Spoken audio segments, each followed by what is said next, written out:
the Democrats keep on exposing themselves. They keep on proving time and time and time again that their priority is not foundational Black Americans, but instead illegal immigrants.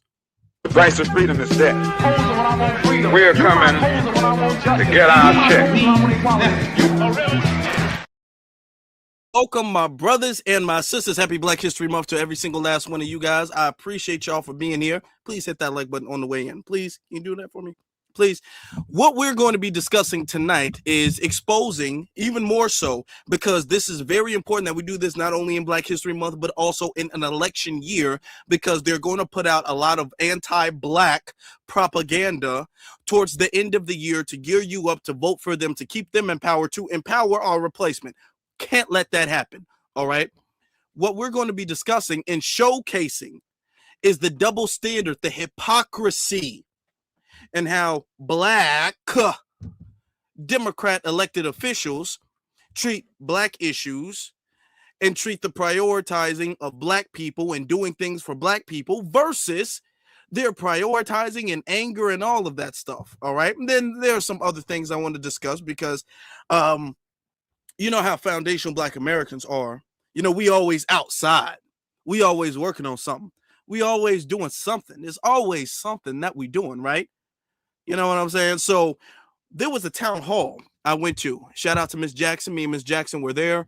We went to a town hall and Brandon Johnson was there. Of course, now what he's trying to do is he's trying to gear up people and rally people for this election. So he had a whole bunch of paid shills and different organizations and things of the sort there, but he was still exposed. He was still exposed. So we're going to get to that. But before we get to that, what I want to talk about is everybody's talking about Minnesota and everything going on in Minnesota, and you have the mayor who gearing up for a political elevation.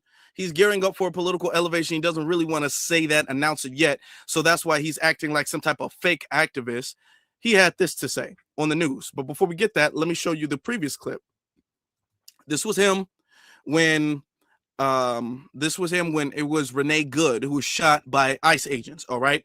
This is what he had to say about ICE.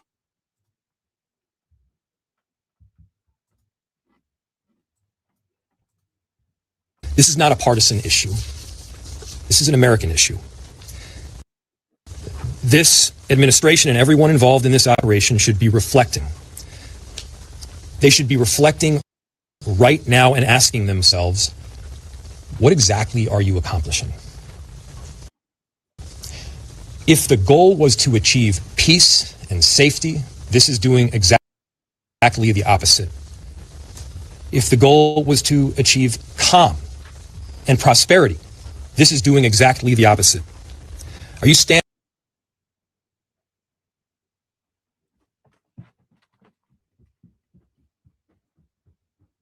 up for American families right now? Or are we tearing them apart? Now, tearing them apart, standing up for American families. Remember, he told ICE, the federal government, to get the F out of Minneapolis, okay? And he's on the news. He's parading himself as some type of activist, this unapologetic, raw, uncut, unadulterated, activist. So we're gonna, you know, talk about that. This is what he's been saying on the media. Put that up. Come on. Pull this up. Here in Washington, criticizing those comments, saying that you're escalating. And Mr. Mayor, you know, after you told ICE to get the F out of the city, I've seen a lot of Republicans here in Washington criticizing those comments, saying that you're escalating tensions with that. Can you respond to them? And what do you say to them tonight, people who criticize those comments? I'm so sorry if I offended their Disney princess ears, but here's the thing. If we're talking about what's inflammatory, on the one hand, you got someone who dropped an F-bomb, and on the other hand, you got someone who killed somebody else. F-bomb, killing somebody. I think the more inflammatory action is killing somebody. And so, once again, let's be real and just honest and straight up about what's happening here. This is not okay. The way they're coming into cities, not just Minneapolis, but around the country, is not okay. Whether you're a Democrat or a Republican, you should understand the importance of constitutional law enforcement. You should understand the importance of not discriminating based on race and randomly plucking people off the street because they're Somali or Latino. And especially from what we've seen, you should also understand the importance of de-escalating tense situations, not killing people and yanking out a gun. And so, again, I'm not going to preempt the investigation. It is important that we do that. And at the same time, you know, you want to make a big deal about an F-bomb, let's make a big deal about our Constitution. I think that's probably the better route. Let's make a big deal about the Constitution. All right. Now, if you guys don't remember, he was the mayor during the killing of George Floyd. When George Floyd was killed, was murdered by Derek Chauvin, he was the mayor, and he was out there doing a bunch of performative things because he was up for re-election. But his energy is vastly different. Let's look into it, okay? The whole, this is against the Constitution and everybody from abroad. I want y'all to see this is what the Democrats will do. They will make a stand. They will be inflammatory and defend that when it comes to illegal immigrants, especially if a Caucasian person is hurt, if a Caucasian person is killed. Absolutely. This country should not tolerate that loss of life. There has to be something. ICE needs to get the F out of his city. And then this is what he was on with you know, the protest with George Floyd. You have to take responsibility here. I've been coming to grips with my own brokenness in this situation, my own failures, my own shortcomings, and I know there needs to be deep-seated structural reform in terms of how the department operates. The systemically racist system needs to be revamped. The police union needs to be put in its place. We need to make sure that everything from the union contract to the way that the arbitration functions to the way that our officers and the culture in the department behaves, it all Jacob Frey, we have a yes or no question for you. Hey!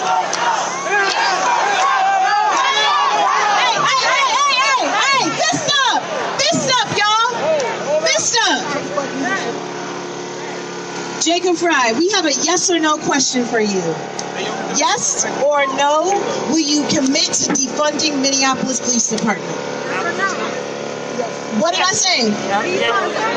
We don't want no more police. Is that clear? We don't want people with guns toting around in our community, shooting us down. You have an answer? It is a yes or a no. It is a yes or a no. Will you defund the Minneapolis Police Department? All right, be quiet, y'all. Be quiet, because it's important that we actually hear this. It's important that we hear this, because if y'all don't know, he's up for re-election next year. If y'all don't know, he's up for re-election next year. And if he says no, guess what the fuck we gonna do next year?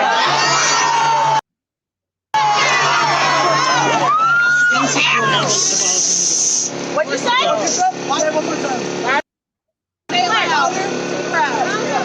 do not support the full abolition of the all right, get the fuck out of here.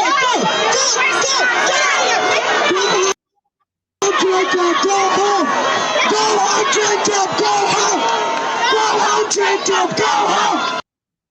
Go home, Jacob. Go home. Go home, Jacob. Go home. Go home, Jacob. Okay. All right. Y'all saw that, right? He stood there in the cloud. No, I'm not going to defund the police. Absolutely not. Nope, not going to do that. Now, when it comes to ICE, he wants ICE completely out the city. Okay. When it comes to police, he's not keeping that same energy. I thought the loss of life, the loss of a citizen losing their life by the hands of crooked and evil police, evil law enforcement officers with a badge and a gun, I thought that was unconstitutional. I thought that was unprecedented. I thought people from across the political spectrum and across all ages and across all races should stand up together against that. well, that's when the victim is white. Well, when the victim is white, then everybody needs to rally behind that. And, you know, that's when American society is crumbling apart. Now, when it was George Floyd, then, you know, it was a bunch of symbolism. We need to hold the police union more accountable. Yeah. And also, we need to make sure that they're not racist. Yeah. Will you defund them? No, not going to do that. Now, let me also bring this up, okay? The original message, and it's very important, that we're clear about this, okay? The original message was to punish and prosecute corruption in the police department. That was the original message. Defunding the police is like this slogan that came out. It like spurred out, and it became the popular slogan, defund the police, instead of actually punishing them and prosecuting them. And the reason why is because, you know, a lot of people are more, you know, a lot of the white liberals and stuff like that, it doesn't really change too much of anything. However, you can look at it this way. You can look at it as it is something that is tangibly being done to police as a consequence for their actions. All right. So that's how a lot of people looked at it. It is something that the politicians can say beyond more training that they are doing as a consequence and a repercussion to police brutality and police violence against Black Americans. All right. However, the message, which is something I've never really liked, the message of defunding the police, that doesn't solve the issue. All right. You defunding the police, is that going to stop them from being racist? Or are the police racist because they have too much funding? Let's honestly analyze that. If the police were defunded, are you trying to say no police at all, period? Because that's a totally different message than defunding them. But if you're trying to say defund them, take away some of their budget and put that in other things, okay, cool. But is that going to stop the police from being racist? It would have a defunded police department stop Derek Chauvin from kneeling on George Floyd. Would that would a defunded police department saved Tamir Rice or Breonna Taylor or Eric Gardner or Sandra Bland? Or what?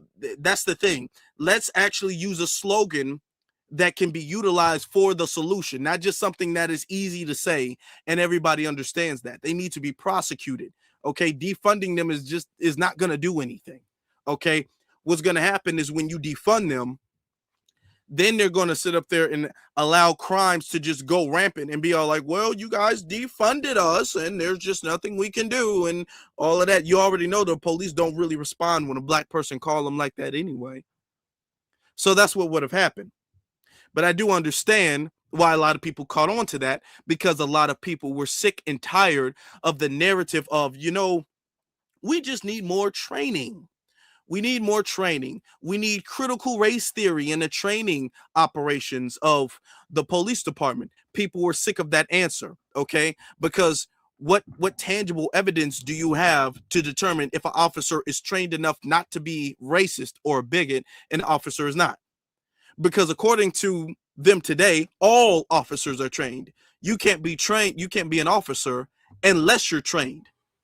So now you're saying more training. Well, your training methods didn't work the first time. So why would another training method or another class or two, why would that work the second time around? Clearly, training is not the issue. There are whole gangs, anti-Black police gangs. That is not because of a lack of training, okay? So this is what we were talking about. That was the original message with the whole thing. But you saw, even still, even though Jacob knew that there was a whole bunch of people around him, surrounding him, knowing what he wanted them to say, he still stood his ground and said, no, I'm not going to defund him, okay? But when it comes to ICE, he gets all inflammatory and outraged and starts using profanity at a press conference. It's not like he used profanity at a protest or anything like that. He used profanity as a hard F, okay, at a press conference. Well, when Renee Good when Alex Preddy, because they always are Caucasian, so he sees themselves as their kin, right? Just letting you know that. It reminded me of the unwillingness that Democrats have when it comes to defunding the police. We have to remember, this is going to be brought up, a lot of them are talking about defunding ICE. When they talk about defunding ICE, I just want to remind everybody how against defunding the police the Democrats were. They were completely against that. Now no Democrat is on the stage being all like, hey, we can't defund ICE now. Let's not go too far. Remember, they were saying that defunding the police was not only going too far, it was a harmful slogan that we needed to stop.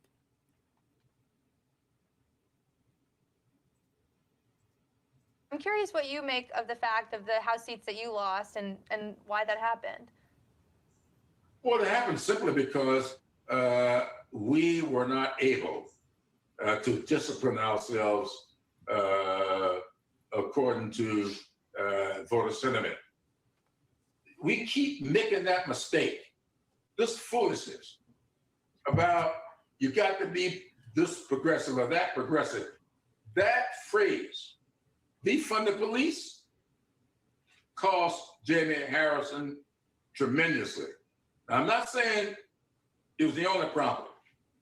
You sound kind of mad, Congressman. It sounds like you're blaming the more progressive members of your party for holding folks accountable or to a standard that doesn't work in their district. You blame the progressive members? No, I don't blame progressive members. I want everybody in my caucus to be as practical as I am. That's the difference here. How are you going to look at me and say I'm not progressive? This foolishness about you more progressive than I am, that's poppycock, and I'm not going to listen to it. If you could have a caucus meeting right now and you would, or tell folks what they should do differently, given the losses that we have, what would you say to them? Stop sloganeering. Sloganeering kills people. No, okay, y'all get that?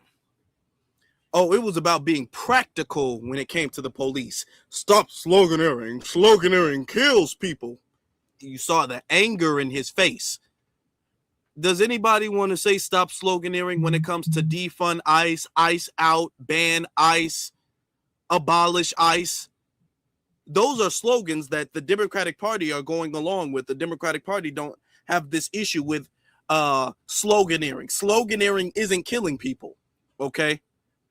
They don't have any problem when it comes to sloganeering. Stop sloganeering, it kills people. They don't have no problem with that.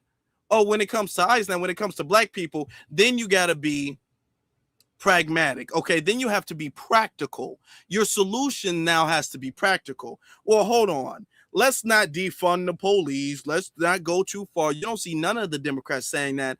Well, I mean, that's a little too far now. We don't want to do that. We do need ICE.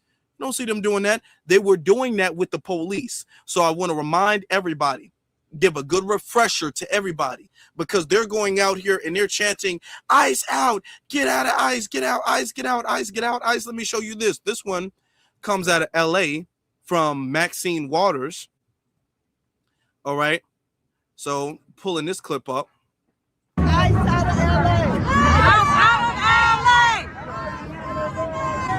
ICE out of LA. ICE out of LA. ICE out of LA. ICE out of LA. ICE out of LA. ICE out of LA. ICE out of LA. ICE out of LA. ICE out of LA. ICE out of LA. Ice out of LA! Ice out of LA! Ice out of LA! Ice out of LA! What is he gonna do? Come on! Ice out of LA! Ice out of LA! Ice out of LA! Ice out of LA! Okay, y'all see that? ICE out of LA. ICE out of LA. You see that, right? All right. Full support wants ICE to get out of LA. Now, I want you guys to remember, this was the type of time she was on when it came to black people. Very recently, when it came to black people and George Floyd. Remember, this was the type of time she was on. their laptops and they are gone. There are no more applications. Did they move locations, Maxine? Because I'm hearing one is on Wilshire. Did they move Another location where they're taking apps. Is there any more locations than this one? It might have been just so many people out here. 1 minute. I want everybody to go home. And I want we don't got no home. Okay. That's why we here. Miss Miss Waters, can you home we gonna go to? just a moment. Just a moment. Nothing is going to happen here today. Nothing is going to happen anymore today. But what about all these names? What we're gonna that's what give me. Well, can you leave Excuse me. Can you leave? That's why I'm here. That's why I'm here. And so I will be downtown with Lassa. I will get the housing authority. That's why they came out here today. I made them come out here. And I'm gonna go. And you need to know why they're failing, because Blanca Jimenez repeated, we gave her several meeting requests for you concerning this in Lassa for years. And now they're sitting There's here. nobody in Washington who works for their people in harder than I do. I believe you. I don't want to hear that. I believe you. So can we finish though? Work with me. Work with me so we can house people. That's what I do every day. Okay, you see that? That's the energy she gives to black people when black people have an issue. I want everybody to go home. There is nothing that is happening here today. It's over with. Told everybody to go home and it's over with. Now, when it comes to ICE, she's getting out the car. She's cheering on the crowd. ICE LA, she's willing to get arrested. She's out there protest. She's getting upset and mad. She's willing to go above and beyond when it comes to illegal immigrants. Now, when it comes to black people, it's, well, you know, there's nothing we can do. I'm going to get back to you. I'm going to call you. I'm going to this. I'm going to that. That's what happens when it comes to black people. But when it comes to immigrants, no. Okay. Just want us to have a good reminder of that.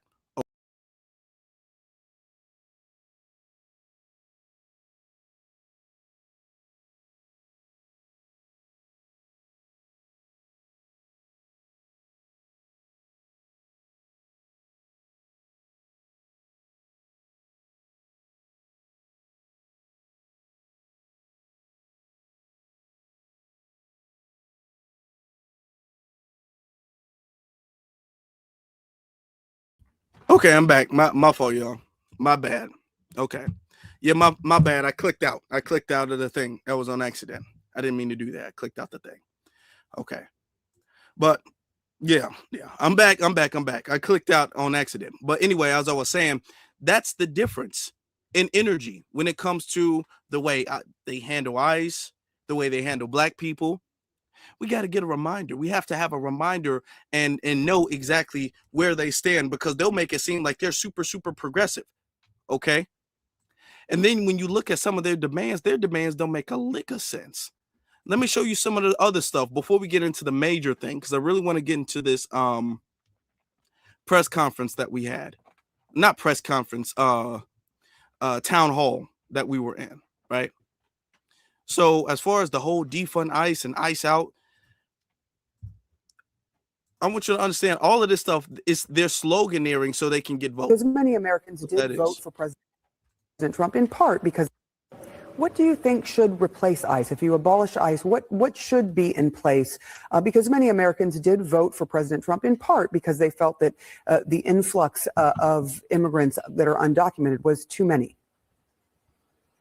I mean, I think we can still look, strategize and look at what is the replacement. But ICE, many people do not know ICE is still relatively a new agency, post 9/11. They haven't been around for decades after decades, in the government. And so I think there are other ways to look at, how do we handle immigration? We need to look at, reforming immigration altogether. And ICE is a part of that. What do you think should replace ICE? If you abolish ICE, what should be? This is why this is another reason. This is another reason why Black Americans, foundational Black Americans, should not be involved in this whatsoever. Not one bit. When they say, okay, well, what should replace ICE? Well, I mean, ICE hasn't always been here. Okay. However, we have millions upon millions. First off, we've needed ICE for a minute. That's why ICE was developed.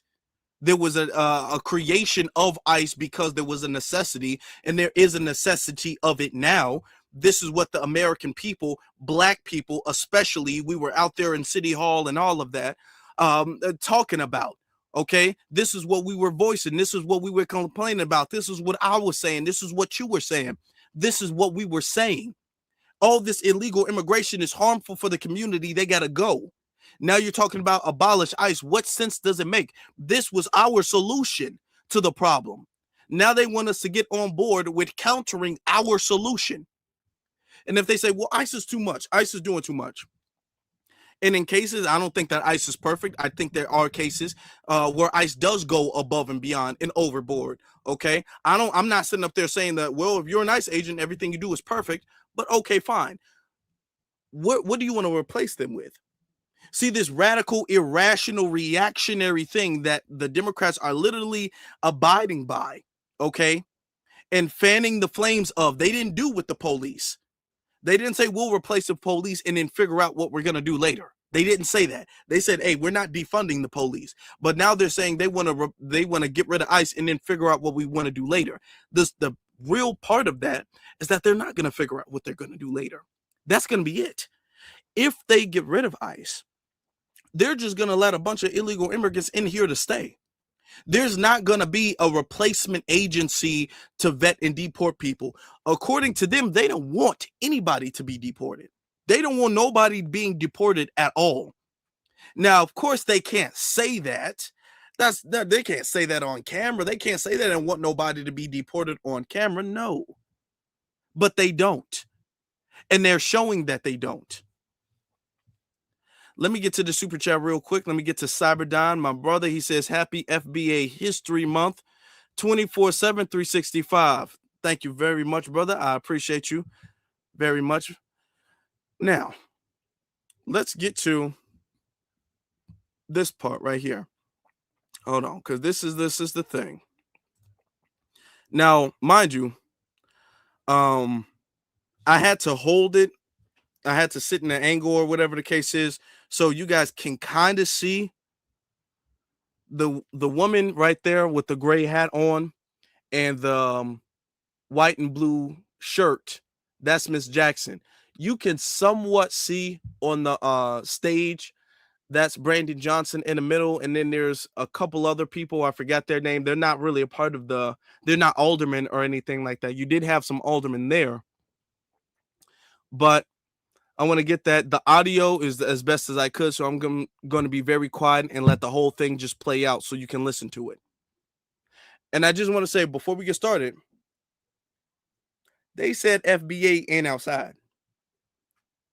They're saying where FBA is only online. Y'all only online. FBA ain't outside. Just note that. Okay, let's get started. Next question.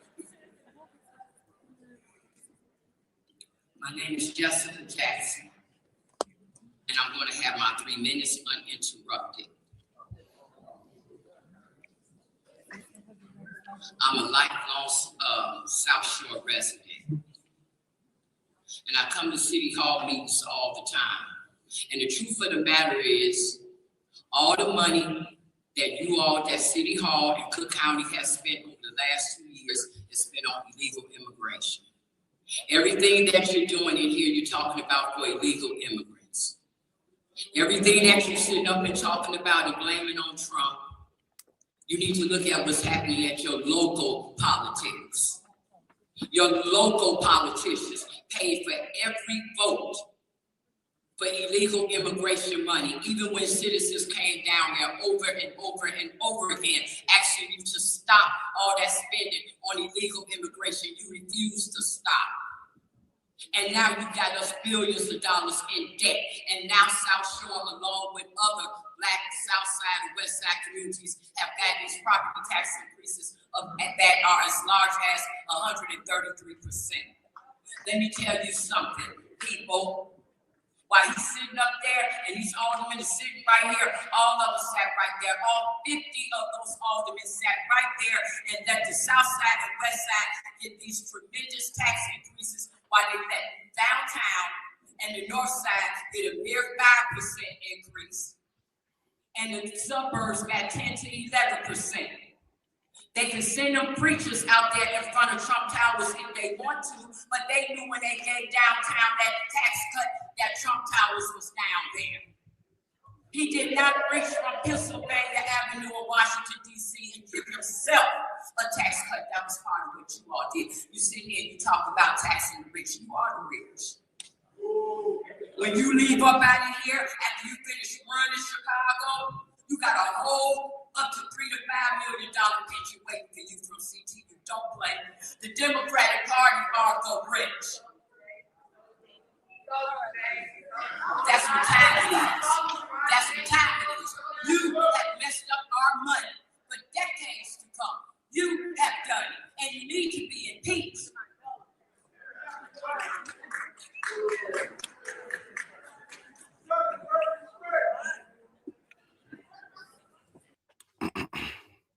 Okay. First off, let me shout out to Miss Jackson. Shout out to Miss Jackson. All right. Shout out to her. What Brandon Johnson was doing before, because I got there a little bit before Miss Jackson, because she was, trying to find parking. What he's doing is going to be something that I want everybody to know of. This is why I wanted to talk about this, because this is something that they're going to be doing. They're going to be having staged town halls. Now, let's go back. Yeah, everybody give a round of applause for our beloved sister, Miss Jackson. I want to analyze something real fast. Going back over here, right? Do you see there's a lot of orange shirts, or not orange shirts, yellow shirts, I mean. Okay, there's a couple of yellow shirts that you'll see. There was a whole section. Let me give you a visual, right? There was a whole section. One section was where guests were pretty much allowed to sit in. I had a few rows, maybe like 10 or something rows of seats. I don't know how many seats exactly, but it had a few rows. And then another section was strictly for different nonprofits, different organizations, and the aldermen. Okay. And then you had media on both sides, right? And security on both sides. That's how the setup was. You had so many people who weren't able to sit down. There was people standing up at the door, okay, on the side at the door, because there wasn't enough seats, because the whole thing was jam-packed with pretty much pre-planned organizations and nonprofits. And what they're supposed to do was, anytime Brandon Johnson says something like, and we're going to stand up to Donald Trump, they're going to be like, yeah, woo, yeah, we hate Donald Trump. Okay. This is what they're doing, because the media is going to pick that up, and they're going to be like roaring applause at the town hall. The Brandon Johnson sets the crowd on fire. That's what they're going to do. And it's going to create this perception that the community is behind Brandon Johnson. Do you understand what I'm saying? And behind the Democratic Party. There was a whole bunch of things he was saying, and he was talking about the city of Chicago, which, yes, is in America, but that's independent of anything Donald Trump is doing. Okay, the city of Chicago was in a bad state well before Donald Trump became president. Okay, so it's not like, well, it's really Donald Trump's. Every single problem is Donald Trump's fault. But the thing is that he's gonna say, and we need to raise taxes on this, and this, because we hate Elon Musk. And then people are like, yeah, we hate Elon Musk. Okay. Listen, I can't stand Elon either, okay? I got it. But Elon Musk doesn't have anything to do with Chicago, really. He really doesn't. The corruption, the raising of taxes that nobody besides Ms. Jackson addressed the whole night, all of that stuff is not because of Elon Musk, nor is it because of Donald Trump. That is because of what Ms. Jackson said, the overspending on illegal immigrants that Brandon Johnson and the Democratic Party decided to do. That's Brandon Johnson's fault. That's Joe Biden's fault. That's J.B. Pritzker's fault. Okay, even if you want to go back and talk about that's Lori Lightfoot's fault. Okay, we can put them all there. I'm talking about they were doing that before Donald Trump's second term.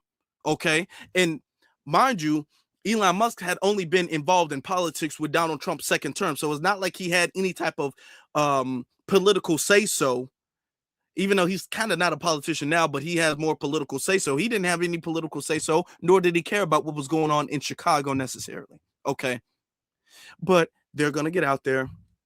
They're going to have a whole bunch of fake little town halls where they're explaining to the public, and they're taking Q&As, and they're going to have people come up and be all like, I just want to thank you.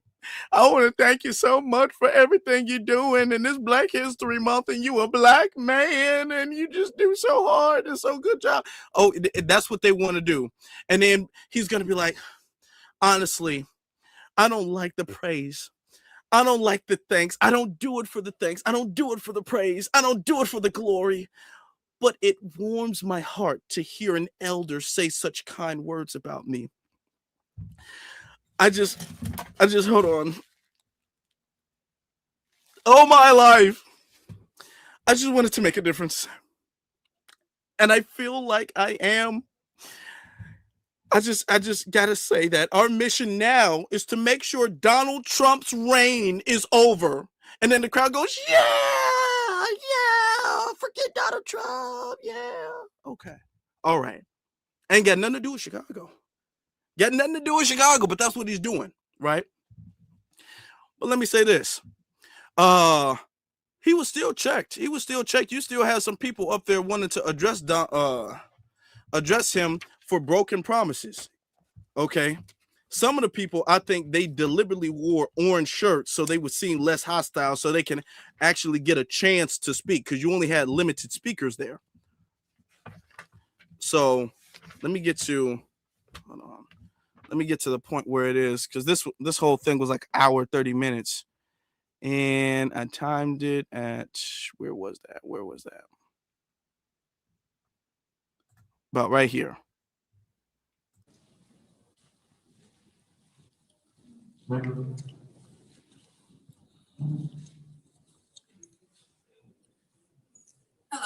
Hello. My name is Tamara from Southside Together, and we wanted us to know, can you commit to working with us to have a hearing this year, sometime in April or May, ideally on border housing issues, including policies that protect tenants and homeowners citywide? You know, I remember when I was an organizer and I would ask those questions to politicians, man. It's amazing how things are turning. She said, you committed to having one this year in April or May. Absolutely. You know, I think it's important that these conversations are citywide. This is not just affecting South Shore, but I'm so impressed by the organizing that you all done. I believe it's a model that can be replicated in other parts of the city. Because believe it or not, I mean, there are some north side officers that are here. I think people will make some assumptions that everybody in the north side of Chicago is living comfortably. And so I think absolutely I'm saying yes. And I do believe there's an opportunity to build this momentum so that there's real equity and security for working people across the city. So April, May, you know, I want to trust that our team can pull that off. You know, we'll do our best to do it within that time frame. Thank you so much. You're welcome. Yeah.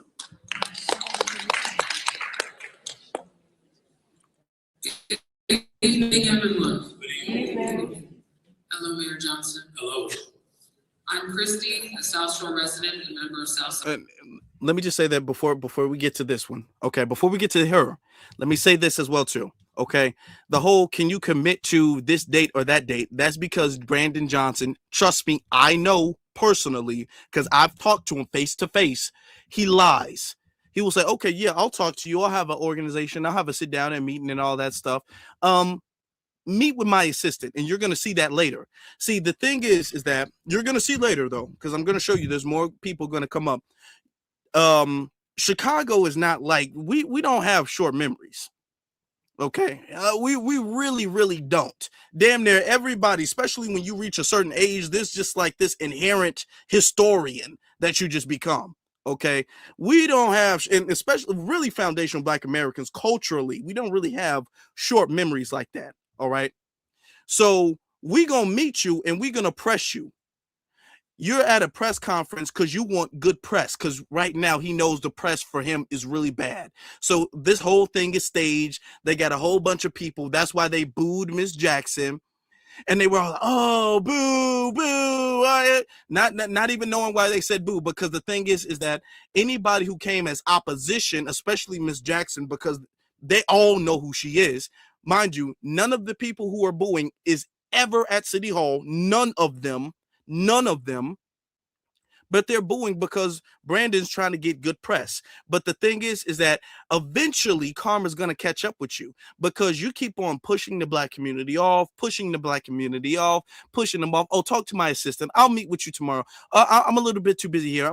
You're pushing people off. That pressure is going to build up and it's going to explode and come back to you. All right. So now you're having this stage press town hall in order for you to get good press. And we're not letting that happen. We are not going to let you get good press. Not no town hall, not where we can say something about it. We're not letting that happen. Okay.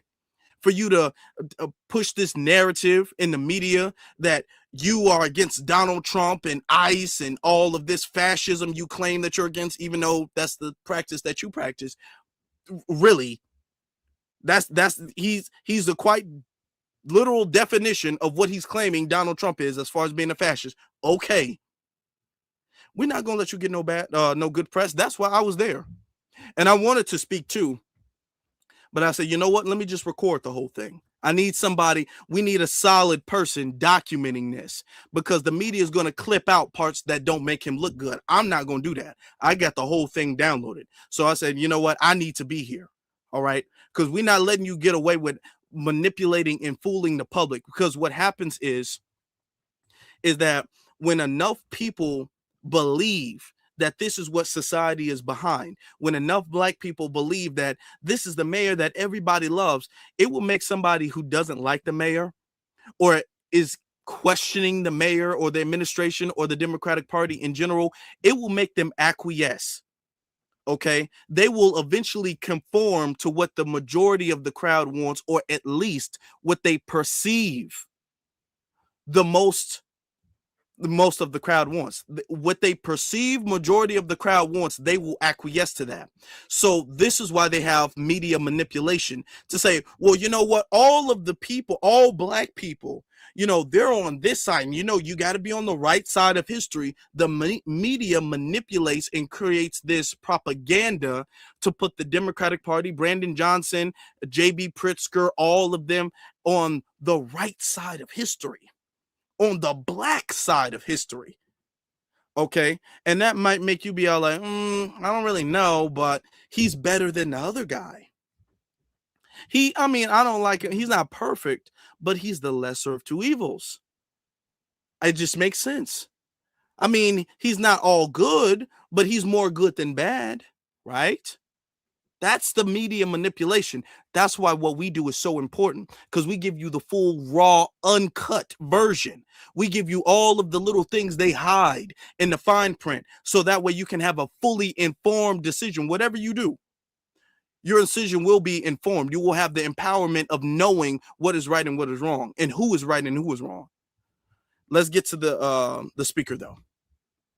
Shout out to every single last one of y'all. Can y'all please do me a solid and hit that like button? I much appreciate you. Together. Over 300 South Chicago residents were silenced when the petition they signed was taken off the ballot because of corporate big tech funders.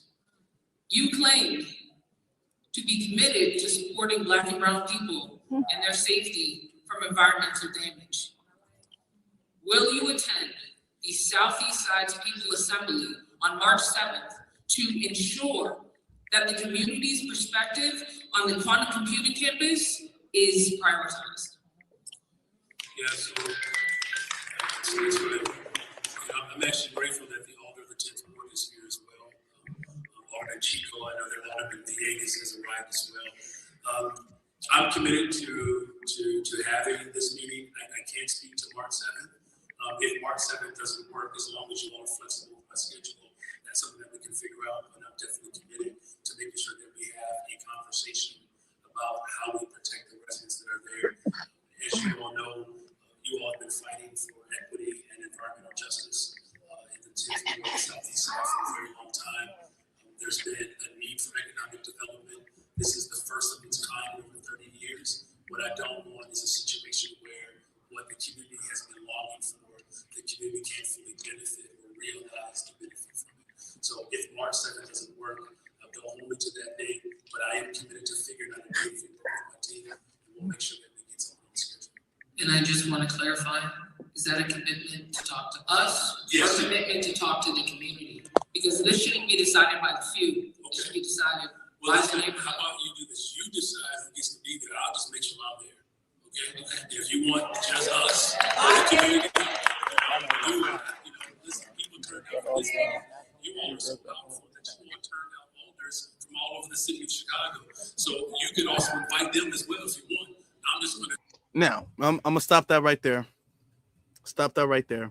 All of that black and brown stuff, stop that. Okay, I stop it. Black people, this is the year 2026. I know you might have some Hispanic friends or whatever. They're gonna be all right. Trust me, the Democrats are making sure they're gonna be okay. They're gonna be okay. You don't need to divide your energy. You don't need to give them extra advocacy. You don't. Trust me, they got enough advocacy. They got enough people backing them up. All of that. Black and brown bodies, trust me, stop doing that. Cut that out. Because the brown bodies are the ones hurting the black bodies. So cut that out. Now you're doing that because you don't want to see it, and this is this thing where people have the black is like a psychologically still like this taboo thing to advocate for. You feel kind of radical advocating for black. So you got to water it down with, black and other people of color too, black and minorities and or black and brown. You got to water it down because it's just too potent. It's too raw. It's like almost toxic or radioactive without watering it down with all of these other groups of people, okay, to make it palatable for the rest of society. And that doesn't get anything done. But you see, this is another person who came up like, hey, man, you said you was going to meet us, do up, boo after bam, and I'm not hearing nothing back from you. He didn't expect people to say that. I want to get to this other sister because this one sister really, hold on. Because he eventually, now mind you, it took him not long, but he eventually actually did say something about Miss Jackson. Let me get to that part. Hold on. I think this is it right here. This is it right here. Quite provocative in this moment. I remember when we were talking about this migrant mission, and these individuals were not illegal, right? They were asylum seekers, just like the Ukrainians who were seeking refuge. And no one said a word when our government spent hundreds of millions of dollars for Ukrainians. Yes, they did. But then they had an Yes, they issue did. with But they didn't put brown Ukrainians and in dark our neighborhood. While at the same time, and I warned people that it was never about immigration. It was about seizing control of the oil in Venezuela. And now there you have it. And so there has to be a greater consciousness within our political space that, yes, it's frustrating when Congress refused to act. And then it left the responsibility on local government, just like what we're experiencing now. We're using executive authority during these unprecedented times just to protect everyday people. So I know that it is frustrating for people to see those type of investments to make sure that we were taking people off the floors of police districts. Because I'll close with this. There's just a real honest answer from Mayor Brandon Johnson. If I didn't fix the crisis, they would have said the brother can't handle a crisis. By fixing the crisis, they said all he cared about was that crisis. But yet somehow, our airport is the busiest that it's ever been. It's the busiest airport in the entire country. Violence is down. We're building more affordable housing. Youth employment is up. So somehow, with that crisis, it did not stop us from building the safest, most affordable big city in America. It turns out, with true conviction, you can do both and. You can respond to a crisis and meet the needs for everyday people. And that's what I have done. No, you have not. No, you have not. And you see all of those claps and all of that stuff. All of that stuff is staged. But let me say something. Okay. He said, I had a crisis. I had to respond to the crisis. The crisis was you letting them over. He's like, if I didn't handle the crisis, they would say a brother can't handle the crisis. The crisis was you letting them in. Handling the crisis of them coming in was allowing them to come in. The crisis was them entering. You handling the crisis was allowing them to enter. No, there would not have been a crisis if you would have closed the door, and you had every opportunity to do so. You had every opportunity to say, hey, that's enough. You did not handle the crisis. What we are going through right now is the crisis. The reason why Chicago is in so much debt is because of the crisis. We're still going through the consequences of Brandon Johnson's crisis handling, his crisis management. Okay, said if I didn't handle the crisis, they would have said the brother can't handle the crisis. I don't know who is saying you handled the crisis well. I've yet to meet a single honest black person who's honestly with their right mind is saying that you handled the crisis well. Not one. Even the Democrats be like, I don't want to say it, but you did not handle the crisis well. Especially nobody in Chicago thinks you handled the crisis well. Nobody in Chicago thinks that he handled the crisis well. Nobody. There was nothing he could have done. Nobody is saying that. Okay. He brings up Venezuela. I told you about Trump and Venezuela. Listen, have you guys seen the reactions from the Venezuelan people in America and in Venezuela about Trump and him kidnapping that president? They're out there throwing parties. They're out there clapping and throwing parades and throwing parties and cheering it on. You don't see them pushing back and being all like, let our president go, free him. You don't see them doing none of that. They're not out there talking about that man. They're not out there advocating for President Trump to let that man go, let that man back. They're glad that Trump came in the middle of the night and got them. They're glad about that. Why should we as foundational black Americans be more upset about something going on in Venezuela when all evidence is pointing to the Venezuelans approving of that? There's more of them cheering it on. They are like, oh my God, we got rid of this dictator. Okay, well, guess what's coming up? If y'all thought that dictator was bad, just guess. Okay, all right, y'all don't know history that well, but okay, fine. Why should I'm going to get more upset than an actual Venezuelan about their president, who's not an American, being kidnapped. If they not mad, why should I be? If they don't care that America, whether he's right or wrong, which I do believe, I mean, Trump is clearly doing this for oil, clearly. All right. This ain't out of no morality. It's clearly a oil benefit, a financial benefit. But listen, if they're not mad, if Venezuelans are not upset that Trump grabbed their president so he can get their oil, why should I be? Why should I take my focus off of what the American government is doing to black people now, in our cities now, in our states now, in our country now, because of something that's happening overseas when they're not mad about it?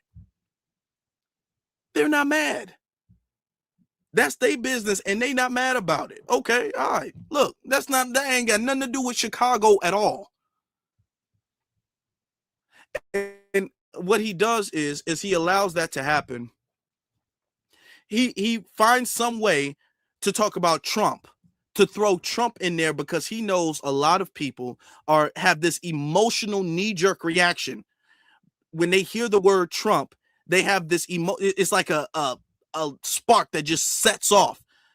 And when they were like, you know what? And that's what I said about Trump. Trump, no, Trump. They got like PTSD of Trump. And I'm not no Trump supporter. I'm not no Trump fan, a Trumpy, or whatever you want to call it. I'm not that. Y'all know I'm not that. But I'm not when they hear, well, why did you steal that money, Brandon Johnson? Look, Donald Trump. Trump. Like, I don't do that. I don't do that. I can stay focused. Everything. Oh, hold on. Everything in America is not about Donald Trump. Don't. Everything in America is not about Donald Trump. Donald Trump has been in and been out, and he's going to be out. We're still going to have things to do. Everything is not about Donald Trump. Every time he's cornered, it's always, yeah, you know what? And see, what happened is the budget, and the reason why I did the budget is because we got to stand up against Donald Trump. And they'd be like, yeah, standing up This is why we're not getting nowhere. A lot of these people are bought off or completely naive, childishly naive. And this is why it's important that we do what we do, because we can't let that happen. Okay, there was not a single reason to bring up Venezuela. Ms. Jackson didn't bring it up. Why is he bringing it up? Now, let me get to some of the other speakers, because there was a couple more speakers that I want you guys to hear from. Not that guy. Hold on, let me see. Where his sister comes in. Not that guy. Where's the sister who comes in? Hold on. Okay. So it's this one right here. I'm going to take it back to this older sister real quick. This elder real quick.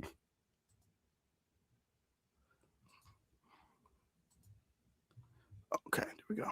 With these ICE raids and other elements that have caused harm in our communities. And again, let's talk offline. But I think all of us need to think about how do we engage our state reps, our state senators. You have the Speaker of the House committing to a millionaire's tax. That's something that we can all rally around. There are other forms that we can do.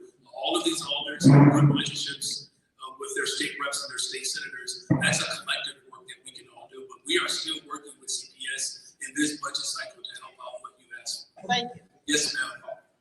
We got to do. Okay, 1 minute.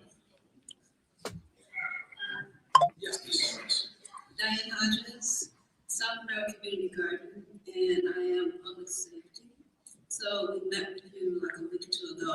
Whoever you gave me, he's not innocent. Well, that's not fair. Hold on a second. Put him on the spot. Who did I give you? You see, I can't even remember because How about this? You take my number down, okay? All right, let's take my number down. Okay. Because my people are really good at answering the phones. If you're saying that they have, let's do this. They're not good at answering the phone. Okay, they're going to get better at answering the phone. Because everybody named Mama got my cell phone. They still seem to call me. But whoever you spoke with, let's just make sure you see Chris Hodges, and then let's just get that. No, it wasn't you.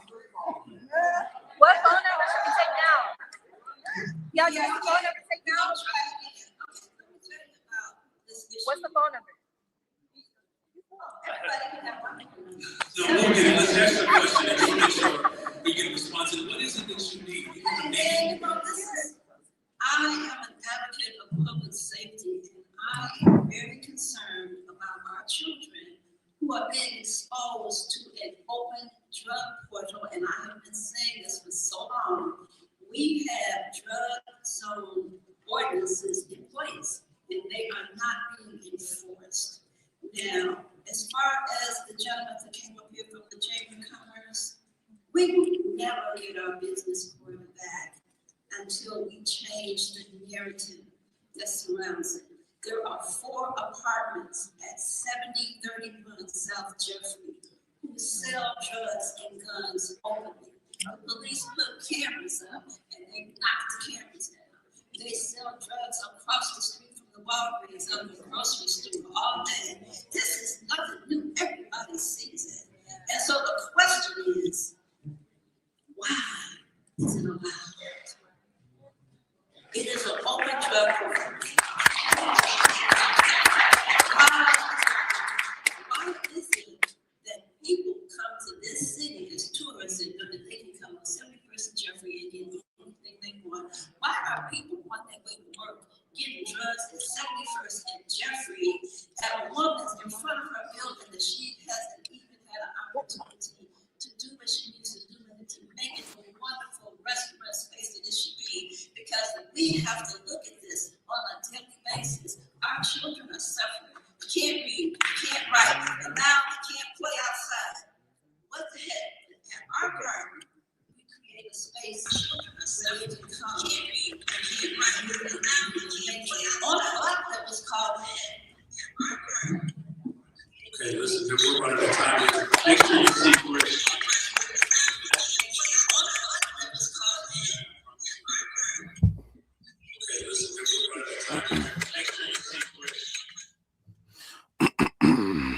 Y'all see that? Y'all see that? Now, I'm gonna get some better equipment because there's gonna be a lot of like events and stuff like that. I kind of came last minute, so I wasn't really able to get as great seating as I want to, or whatever the case is. So yeah, and some people speak low, some people speak high. Miss Jackson knows to project her voice. Everybody doesn't know that. So you guys can hear Miss Jackson very clearly, and then other people, they're kind of just casually talking into the microphone without knowing how to speak. And speaking into a microphone is something different. All right. So you guys got the gist though of what she said. Why is it allowed? I wanted to talk about that because it's very important, because they oftentimes bring up that building in the south side of Chicago, in South Shore, where they talk about how a black helicopter came down and ICE agents ran into the building and raided the building. They talk about that, right? They say that often. And they all like, and they came and they zip tied people, and they came in the middle of the night and they broke down doors and they smashed out windows and they made a big mess. And it was they say that. We were saying, we already know, just like this elder, she knows. She gave the exact address of where they're doing a whole bunch of drug dealing, where they're doing gun trafficking, okay, and other things, right? We know exactly what buildings they be in. We know exactly what they be selling, where they be selling, and who be selling it, when they sell it. We know all of this stuff. All right. So when ICE comes and grabs them, they be all like, oh my God, they're being discriminated against. Oh my God. This is the reason why you don't see black people out there protesting, because we already know these people are not being discriminated against. There was a Trinidad Aragua whole gang that took over that apartment complex, and we all knew about it. Nobody was all like, oh my God, and they just grabbed anybody. Well, no, we all knew. We know where they are. We know they be selling drugs. We know they be selling guns. We know that.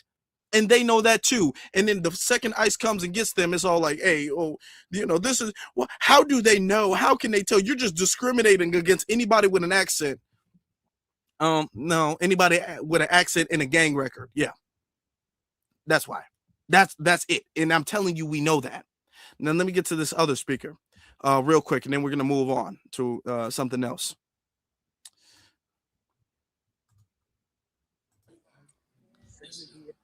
Greetings, everyone. My name is Ms. Laverne Calhoun, and I'm here to ask a question pertaining to people who have abilities, which other people call disabilities. What do you do pertaining to the people who have been injured on the job, who lost everything, who have gone through the paperwork of OWCP, being rejected by medical systems, their employers, and all this and that and the other. Then the next thing you know, we try to do something for ourselves, yet when Mayor Lightfoot put out the information as far as people getting the fresh start to go back to school, I set up the application, which Pilsen was rejected. That's a predominantly, I don't like to label people, Hispanic, Latino, whatever you want to call it. I was there, and next thing you know, they see my face, guess what? Rejection. Turn around. Oh, I can't get back into Truman. I can't go back to finish up my criminal justice that I was doing when I went to Harold Washington College. In Malcolm X College, you got people who have minds and who have skills and who have the certifications. I'm more certified at the United States Postal Service more than anybody that is there, certified OSHA and everything. Yet I'm meeting with people who have got hurt on the job, who's being rejected, still trying to reach out for services in a diversity level that have been rejected. How is your funding for anybody going to assist the people who need the real accessibility and not write CTA and be judged by CTA work because you're on the walk, wheelchair, whatever, get closed in the doors, you can't use the ramp because they don't uphill the bus as they should.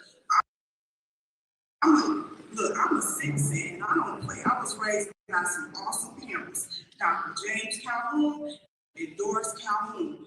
used to be a part of my parents.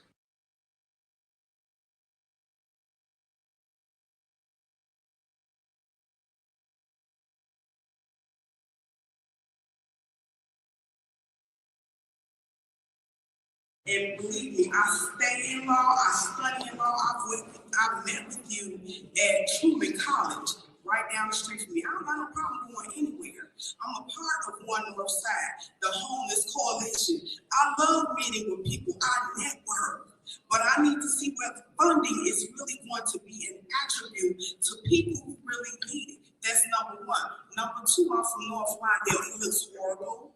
I thank God that my uncle Donald Calhoun began me and making a difference, and my other uncle Charles Oldham runs his organization.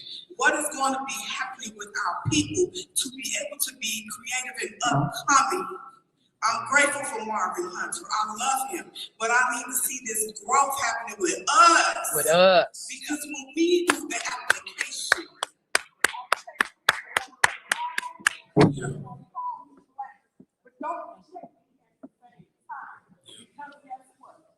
sons are now walking out on the street, standing on the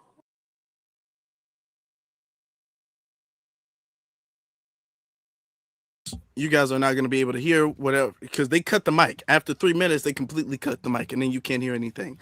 So I appreciate y'all. You know what I'm saying? The sound was that, but you know, when I had to be there, I had to do what I can do. And that is what we got on such short notice. Okay.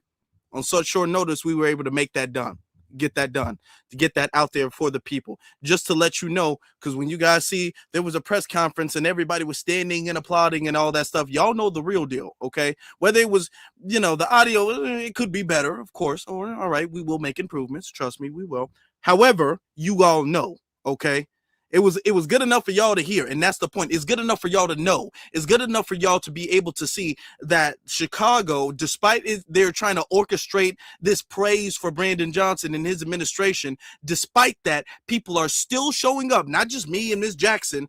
People are still showing up and talking about how you had them. That was a woman who got a disability. Okay, on the job. Okay. And she's trying to get different types of programs. She's trying to get on programs for disability, which is a whole nother thing. They be denying black people because when a black person gets a disability, it is pretty much 100% their fault, according to insurance and according to the company. They not paying you nothing. You better not break an ankle. You better not sprain nothing. You better not break your finger. You better not get your head hurt. You better not fall on your back. You better not slip on no ice, nothing. Because it's your fault if that happens to you. Well, you know, I'm sorry your hand was cut off, but why were your shoes untied? I don't know what we can do. I mean, we do tell you to tie your shoes. So, you know, I mean, sorry about that. I can give you 3 days off, though. Not paid, but I can give you that. So that's what happens when it comes to black people. Okay. But what she was trying to say is you got Hispanics going up there, getting a part of those programs. They don't have disabilities. You got Hispanics, let me repeat that. You have Hispanics going up there and getting programs for disabilities, and they don't have any. Grown men my age, healthy. Probably not as healthy. I mean, look at me clearly, but I'm just saying, I digress, right? Let me not flex on the camera. Grown men, able-bodied, able to just go there. Imagine if I went to a thing, I'd be all like, hey guys, believe it or not, I have a disability. What's your disability? My shoulder. I fell down some stairs, and you know, well, I guess if you fell down some stairs, you probably want like what, $5,000-$6,000 a month. Here you go. That's what they're getting. So the narrative that these are hard-working people. And they don't take any type of money and any type of handouts from the government. They just come over here and they just want to work so hard and pull themselves up by their bootstraps, and they make it happen. They come to America with only $5 and they can build a house, build a business, raise a family, all of the grit and hard work and etiquette of their culture. Man, hell no. All of that is BS. They coming over here and they get to skip the line when it comes to benefits that if you actually analyze, they don't qualify for. You got older women And you got young men young enough to be their children qualifying for disability, with no disability, crying for assistance programs and other things like that over actual citizens. Over actual citizens. So don't tell me Brandon Johnson did a good job when it came to handling that crisis. Don't tell me that. Don't tell me that. Okay? No. And it's not going to be seen as welfare if it's disability. All right? Work disability and things like that. There's different scams and things like that they pull off, and they skew the numbers to make it seem like, well, you know what, technically they don't even receive that much government assistance, government programs.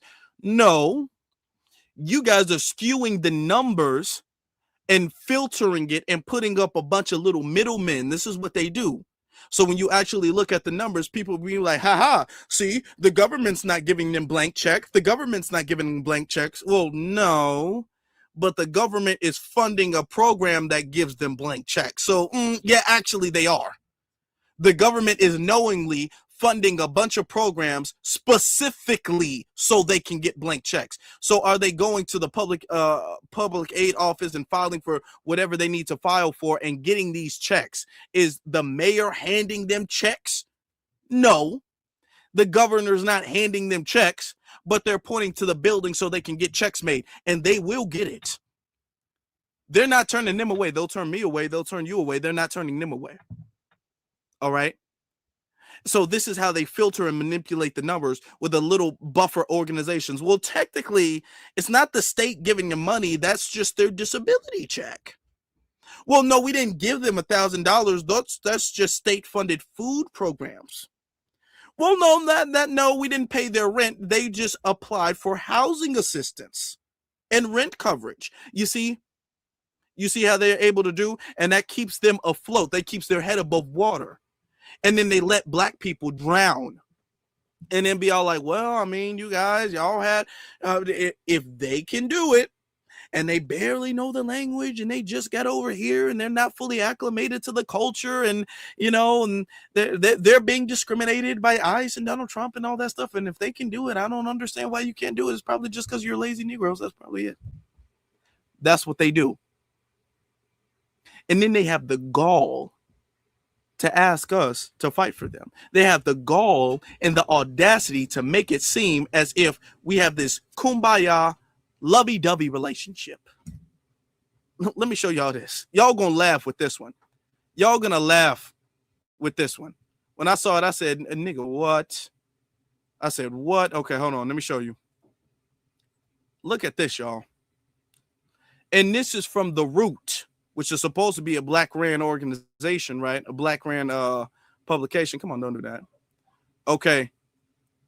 The historical reasons black folk are rooting for Bad Bunny's Super Bowl halftime show. The historical reasons why black folk are rooting for Bad Bunny's Super Bowl halftime show. I'm telling y'all, they forcing all this propaganda. Let's look at the historical reasons for a little bit. We're just gonna look at a little bit, okay? Now, I'm gonna be very honest with you. If I showed Bad Bunny, if I took a picture of Bad Bunny and showed him to my grandma, she wouldn't know who he is. I don't even think my dad knows who Bad Bunny is. He might now, because he knows about the Super Bowl. He might now know about him, but I don't think he knew about him a couple years ago. I don't think my mama knew about him a couple years ago. The only black people are just now learning about Bad Bunny. Okay, mind you, Bad Bunny doesn't make any songs in English. None of his songs are in English. So it's not like Bad Bunny has some type of low-key black American base. It's not like they can come up with that lie that his music is universally appealing. They can't even come up with that. But they're saying, yeah, black people, man, y'all really love Bad Bunny. Y'all rooting for Bad Bunny's halftime show. Okay. Now, mind you, hold on before we get there. Remember Kendrick Lamar's halftime show? Do y'all remember that? Shout out to Kendrick. Did they say Hispanics are rooting for Kendrick Lamar's halftime show? his halftime show featuring us and the American flag and all of that stuff, was there any article saying that Hispanics are rooting for Kendrick Lamar and black and brown? Did they say that? Did they pretend that? No. As a matter of fact, there were several articles criticizing it, saying a lot of people really didn't understand Kendrick Lamar's. It went over a lot of people's head. There was too many subliminal messaging in Kendrick Lamar's halftime. It was so controversial. That's what a lot of the news articles were saying. The Kendrick Lamar halftime performance was kind of controversial. It had a mixed reaction. That's what they were saying. Okay. Remember when Sinners came out? And they was all like, well, you know, Sinners has this mixed reaction of the lack of Latino representation. Now, when it comes to a Latino, they're going to put out this propaganda. Oh, my God, black people are cheering and excited and ecstatic about Bad Bunny. This is propaganda, y'all. This is propaganda because they want somebody to stumble across this and think that this is what they're supposed to be supporting. Scroll down just a little bit. I'm sick of these damn ads popping up. But anyway, we're not going to read the whole thing anyway. It says, with only days left until Super Bowl, Black Americans are rallying for Bad Bunny's highly anticipated halftime show. Can I pause it for a second, y'all? Black Americans are rallying for Bad Bunny's highly anticipated halftime show. I'm going to be very honest with you. I heard it when it was announced, and there's talk at the Grammys, but ain't nobody been talking about Bad Bunny's halftime show. Ain't nobody really talking about Bad Bunny's halftime show, and I'm not even trying to be biased. Ain't nobody really talking about that. Ain't nobody. Now, there was a lot of talk last year, Super Bowl with Kendrick Lamar. Everybody, since it was announced, everybody was talking about that. Oh, is he going to say, or is he going to play Not Like Us? Oh, what is he going to do? Is it going to be a diss to Drake? What is Drake? Everybody was talking about this. Dude, don't know. Ain't nobody fussing on Bad Bunny's halftime show. Ain't nobody care about that. Oh, this highly anticipated. Where has there been rallies? Where have we been rallying behind Bad Bunny's thing? Okay, all right. Let them tell it. There's rallies and we learn in Spanish just so we can support Bad Bunny. It says, all right, they're rallying behind his highly anticipated halftime show. Support for the Puerto Rican singer may have seemed to come out of nowhere because there is none. That's why it may have seemed to come out of nowhere. It's not here yet. Continuing, but between Bad Bunny taking a stance against President Donald Trump and Bad Bunny's and Puerto Ricans' deep ties to Black history, Black folk are prepared to cheer for him, even if many don't know the lyrics to his songs.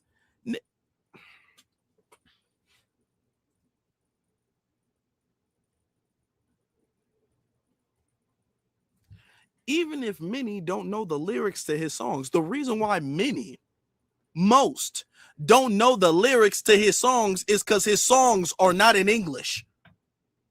That is why. It's not like this is a new artist that you're not really familiar with, but you can listen to some of his songs and learn some of the lyrics that he might perform at the Super Bowl. Many might not know, too many of his songs. I'm sure because it's a foreign language. Most people don't know music artists that only sing in a foreign language. Most people don't. You can't name a single Mandarin music artist, a single Mandarin singer. If you don't know Mandarin, you're not going to listen to it. Okay. And even and I'm not saying that there's not a lot of FBAs who might know some Spanish in order to hold a conversation, but you're talking about being fluent enough in Spanish to just listen to a whole Spanish album. No. Come on. Oh man. This propaganda to make it seem as if, oh my God, Puerto Ricans have so much Black support. Listen, this Super Bowl is coming up this Sunday, okay?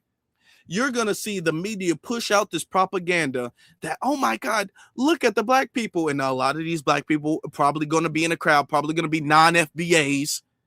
You're going to see a lot of them there They're going to be a whole bunch of non-FBAs in the crowd, and they're going to be like, oh my God, look at all of the black support that because the black and brown are working together. That's what they're going to say. Let me show you something. You want to talk about some black and brown?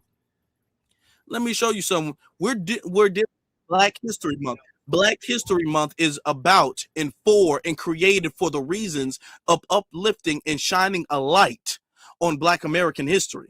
All right. That's what the genesis of it was about, because other people in other countries don't have their ethnic history being mistold and undertold and overshined by the dominant society. Ours do. So we came up with that for that reason. And we have people out here trying to colonize that. Okay. Let me show y'all this. While we talking about there's so much support. There's so much support for Bad Bunny. Bad Bunny just has this overwhelming amount of black support. And this is what we get from the Latino community. Yep. Yeah, you already know. We going from Bad Bunny to Bad Built. Yep, she's back. This Afro-Latino. I want you to understand, this is the Afro-Latinos, y'all. These are the Latinos. These are the Afro-Latinos that we're supposed to be cheering for during the Super Bowl. And we're not doing the whole, it's Black American History Month. Black history is Black history. It don't matter what kind. And we're going to start off Black History Month honoring our own Miss Celia Cruz. Okay, she is Black history, whether you like it or not. Have any of you been featured on the U.S. Quarter? No, not that I know of, but she has. That is extreme Black history, okay? And for some of you, you think the U.S. Quarter was like a game show dance special. No, I'm talking about the quarter as in you spend, yes, money. She was featured on the U.S. Quarter. A lot of us haven't. Now, if you don't know who Celia Cruz is, she is a Cuban woman. None of that Afro-Cuban and all that stuff, because in 2026, Cuban is just Cuban. Latin is just Latin. People don't have to identify whether they're European, anything. So we're not going to continue to do that as well in our community. She's a Cuban woman, a trailblazing Cuban singer, and she has earned her spot in Black history, whether you like it or not. And we're not doing the whole, it's y'all Black see that? American. Y'all see that? Oh, she's gonna be in Black History Month, whether you like it or not. This ain't your month. If she's not Afro-Cuban, why are you talking about her being in Black History Month? If she's not, if she's just a Cuban, don't y'all got your own Hispanic month where y'all have your own celebrations, and y'all don't see us impeding on that? But yet, when it comes to our month, oh no, it's not about y'all. It's about everybody, and whether you like it or not, we're gonna celebrate my hero, because she was a part of a program that featured women in it. I mean, whoop-de-doo, and I'm not even trying to be disrespectful. But she was a trailblazer. She wasn't no Harriet Tubman. She was a trailblazer. She wasn't no Sojourner Truth. She wasn't no Ida B. Wells. She wasn't no Rosa Parks. She wasn't no Coretta Scott King. She wasn't them. They're trailblazers. Okay? She wasn't a Dr. Frances Cress Welsing. Those are trailblazers. Okay? Let's be real. And this is our month to talk about that. Cubans, okay? Those will be the same Cubans who will vote for Donald Trump, by the way. Just so you know, that's why he has such a large population and a large support base coming out of Florida. These anti-black, I know black Cubans. I know black, I don't like black, I know black Cubans. Okay? This can be darker than mine, talking about they know black. Hair be kinkier than mine, talking about they know black. Okay, all right. And these are the people that the media, the root, is trying to manipulate you into thinking that there's some kumbaya loving relationship with. Okay? Let you know about these non-FBAs. And I'm telling you, they out here getting bold. A lot of them, too many of them, they're standing by Bad Bunny. Not Bad Bunny. Shabusi. What's his name? Shabubu, whatever his name is, they standing by him. They standing by him. Okay. And these are the immigrants that are coming over here deliberately and pretty much openly telling you, hey, we here to replace y'all. And we supposed to be cheering them on and defending them. Built America, and we should absolutely be giving them credit for that. I could literally give you 100% built America, and we should absolutely be giving them credit for that. I could literally give you 1,000 reasons why immigrants built America. They're responsible for the stagnation of minimum wage because they prioritize their small business tax cuts for cross-racial labor solidarity, fracturing the working class and blocking universal wage hikes. They're the architectures of Jim Crow. While the elites might have designed it, they enforced it daily.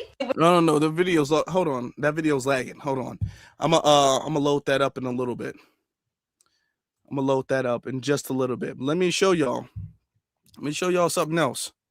While we're talking about the Hispanic allyship that they're trying to push out there for propaganda. Oh, let me show y'all. Hold on. Not leave that shit in Minneapolis to the Africans. Oh boy, hold on. As a Ghanaian, look at this. Oh, come on, play. Be the first to admit, a lot of Africans be. Now, mind you, this man is mixed. He's half tether and then half Caucasian. Okay, half tether and half Caucasian. When I called for a strike against ICE, I got a lot of pushback. Black people tired, man. Many of them say, this is not our fight. Leave that shit in Minneapolis to the Africans. Now, as a Ghanaian, I'll be the first to admit, a lot of Africans be anti-black as fuck. They could be getting shot by the police. Their last dying breath be, why did you shoot me? I'm not a nigga. Then, of course, the ridiculous comments about black people having no culture. Black American people are the most culturally impactful force on the planet, from literally building the most powerful nation on earth to inventing the toilet, blood banks, refrigeration, modern music, dance, sports, literature, Gen Z slang. As new groups calling themselves the Black Panthers have emerged, some have said the Panthers wouldn't have supported immigrants, which makes me ask, did you listen to anything them niggas said? Did you read any of their books? Chairman Frey Hampton, Black Panther Party Chicago, founded the Rainbow Coalition with the Puerto Rican Young Lords and the poor white Young Patriots. Let's go Asada Shakur. Victory for oppressed people anywhere in the world is victory for black people. Huey P. Newton, the founder of the Black Panther Party. We are deeply concerned with the other people of the world and their desires for revolution. To show solidarity, we call ourselves internationalists. That's the Black Panther Party.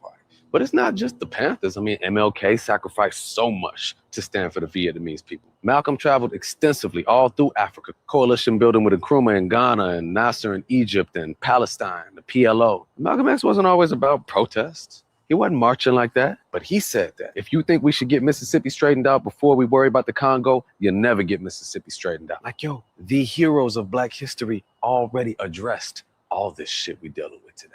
Now, it ain't got to be protesting or getting shot by the police. Black people done enough of that. Okay. A lot of that stuff, listen. And this is the part that is very disrespectful, okay? When you start telling history out of context. Yes, we had a lot of our ancestors who also advocated for other groups of people around the world. That we have had that. We're not going to deny that. I'm not going to deny that Malcolm X was on that, or Dr. King was on that, or Black Panther Party members were on that. However, key point, they never made that the focal point of their issue. Their issue was always grounded and rooted in Black American issues. Very big difference. They can call out other things. All of these other things were like, for instance, if I had a meal, these were the sides. Okay. You got this big steak. That's the main thing. That's what you ordered. The mashed potatoes or asparagus, all of that stuff is sides. Okay. So yeah, there might have also been additional advocacy. If we're going to protest for like civil rights or ending segregation, we might have a mention of Vietnamese people, or a mention of what's going on in Palestine, or a mention of what's going on in this place or this place or this place or this place. But we're not going to sit up there and ignore what we got going on. That's not, Dr. King did not do that. He did not do that. Okay. Vic, why don't you talk about how Dr. King was talking about we're coming to Washington to get our check? Okay. Notice Vic doesn't talk about that. Vic doesn't mention that. Vic doesn't mention that these were the same people he was talking about. I read for you guys a minute ago during one of my other live streams, the 10-point program of the Black Panthers, which talked about reparations. All right. So they were very much so Black American focused. Okay. Malcolm X was building, before he was assassinated, he was establishing buildings for Black Americans. Okay, he was going to have one for Muslims and then one for Black Americans of different religions, right? Just for the culture.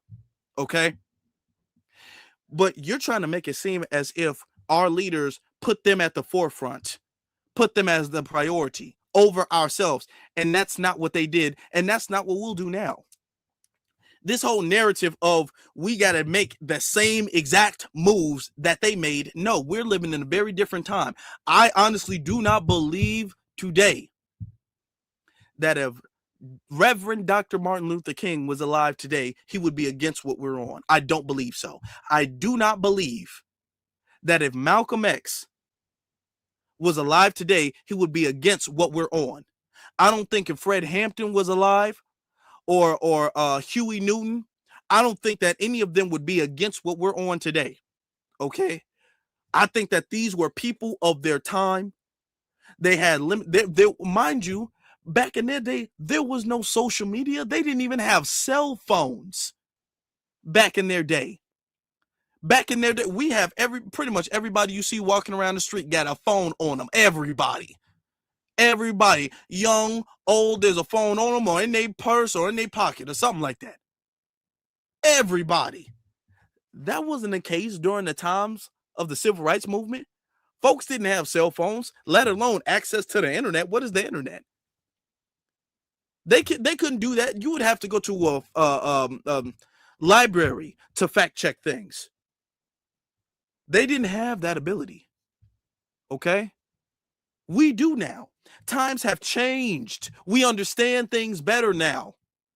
And this is not even to be disrespectful of them, because I still think that what they did was important for the evolution of where we are now. I still think that, and I still show them as much respect as they deserve, the utmost respect they deserve. And I don't think that, morally speaking, that they were wrong. Okay. Now, we have to understand, even though we have this big heart because of our culture and because of morality, we need to think strategically. That's what's kept our community back.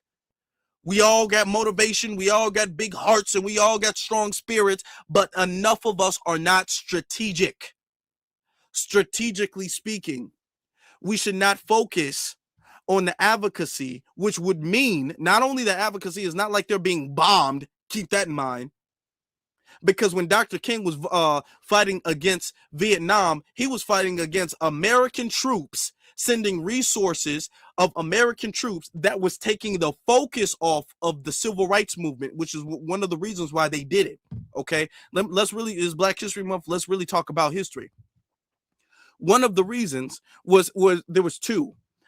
One, let's say it was because of the moral issue and the moral principle of it. Okay. That American society was trying to make Vietnamese people these evil, nasty, degenerate communists. And we're talking about like not Malcolm X, Muhammad Ali. Okay. He was talking about, hey, Vietnamese people ain't oppressing me. Vietnamese people ain't calling me the N-word, and Vietnamese people ain't trampling over my rights and denying my rights. Why should I be angry because you're mad at them? Why should I be angry enough to go over there and bomb them and do whatever you want me to do to them, and they're not doing that to me? So it was one off of the principle of the situation. That's number one. Number two is because the Vietnamese War was being used to overshadow the civil rights movement, because you had a lot of people who are, putting in printed press, the newspapers about the civil rights movement. It was on first page news. Then after the Vietnam War started, it became a thing of, now the Vietnam War is the only thing discussed. It's the only thing talked about. Is okay, well, we'll focus on your civil rights movement later.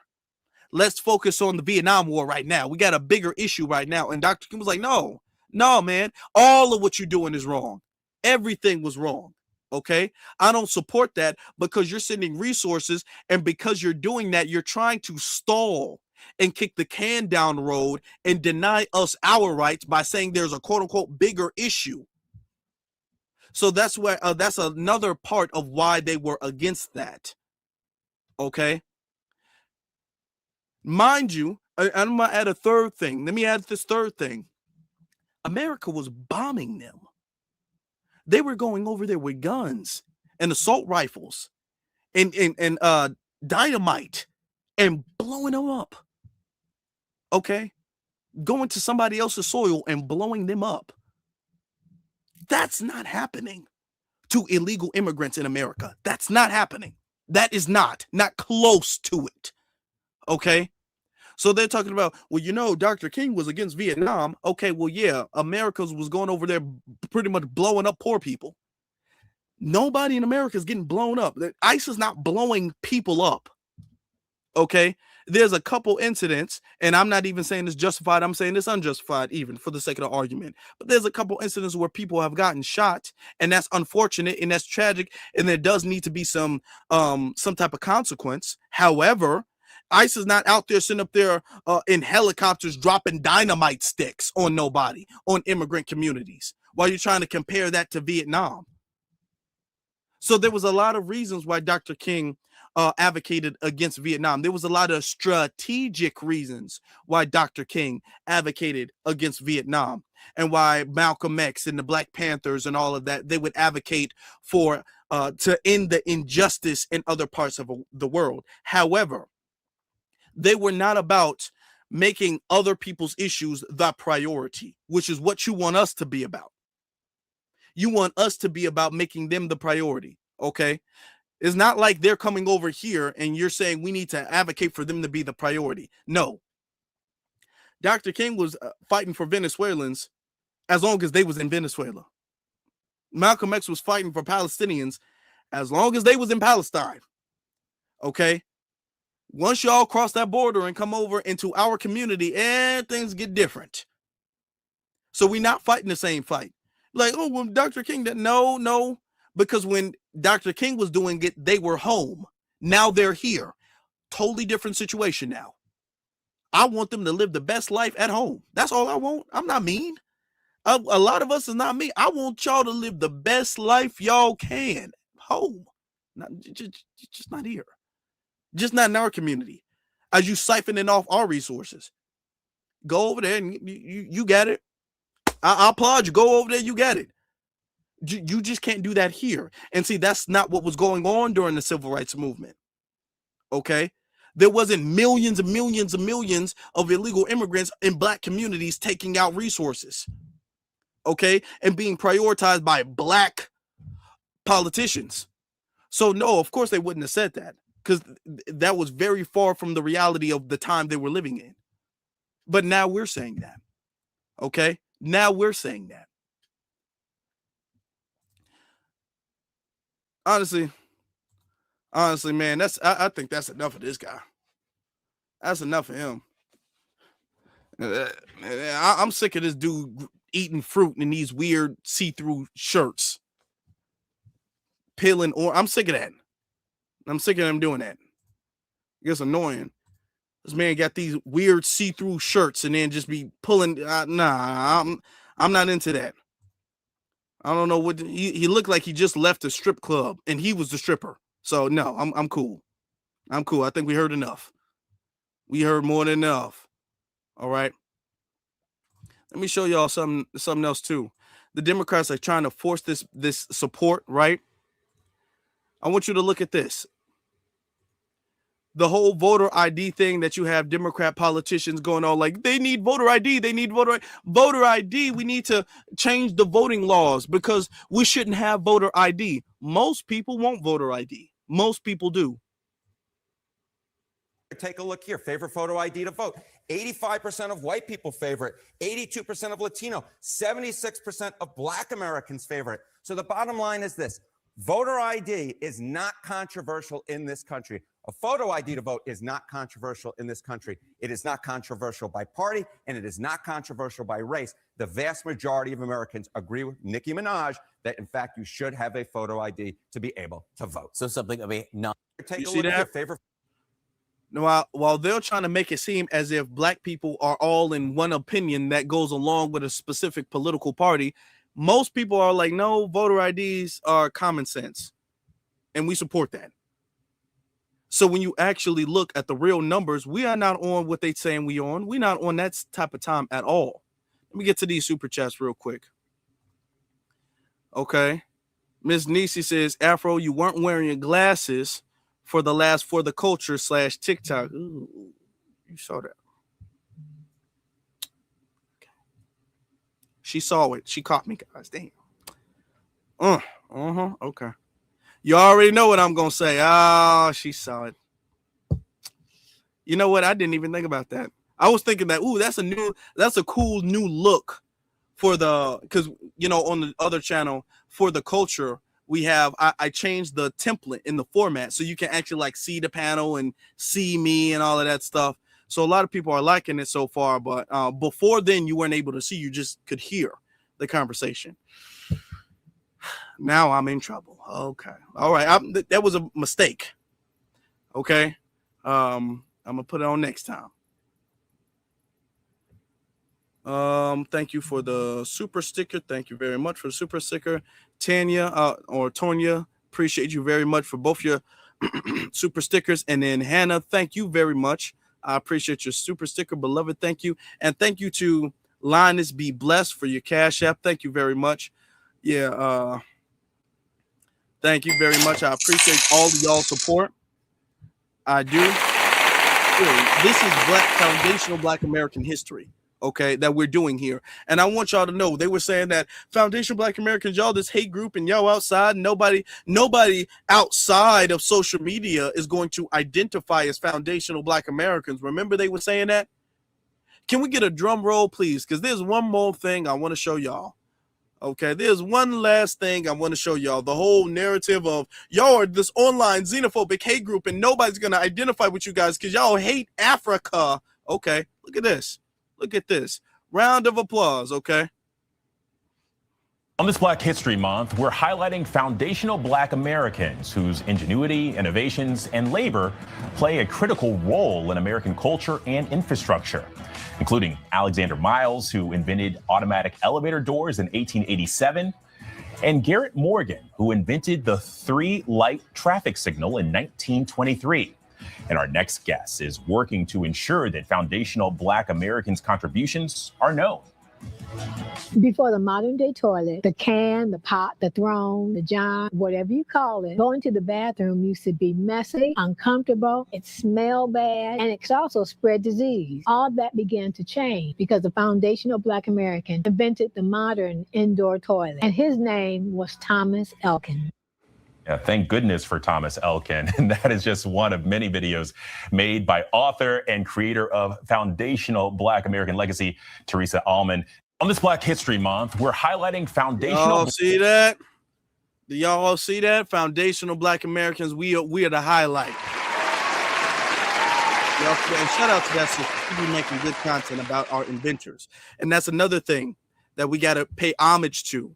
Because when we talk about we built this country, we're not just talking about the, economy of it, even though that is the part of the country, the structure of it, and all of the institutions. I'm talking about from the banks that used us, the insurance companies that used us, the hospitals that experimented on us, all of the schools that we built, and all of the government buildings and all of these institutions that we built, okay? As well as the economy. The cotton was king for a reason.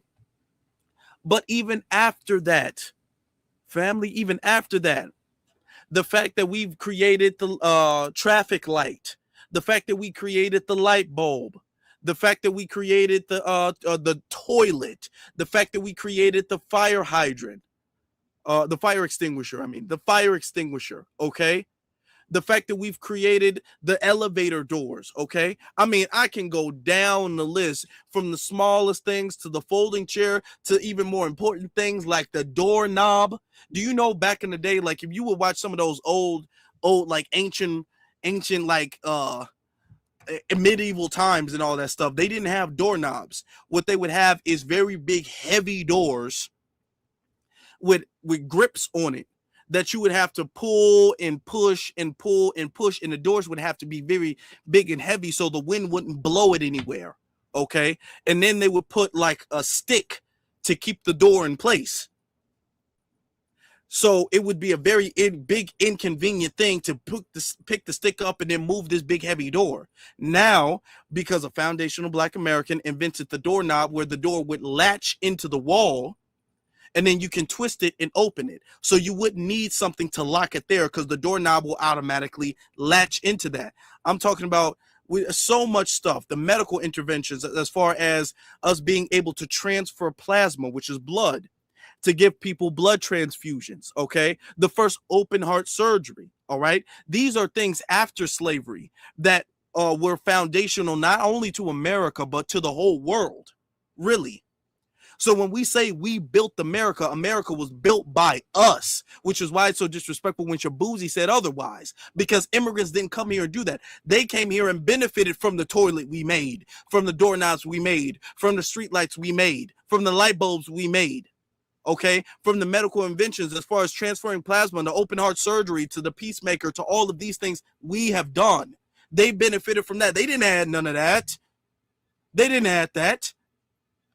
Y'all sitting down on a folding chair, we made the folding chair. Y'all can put out a fire because we made the fire extinguisher, okay? You getting your clothes clean because the dry cleaners, we made those, all right? And I can go, listen to me. I would be here all night long, giving up all of the stuff that we've done, all of that stuff. So when we say we built America, I want to extend that to really the world.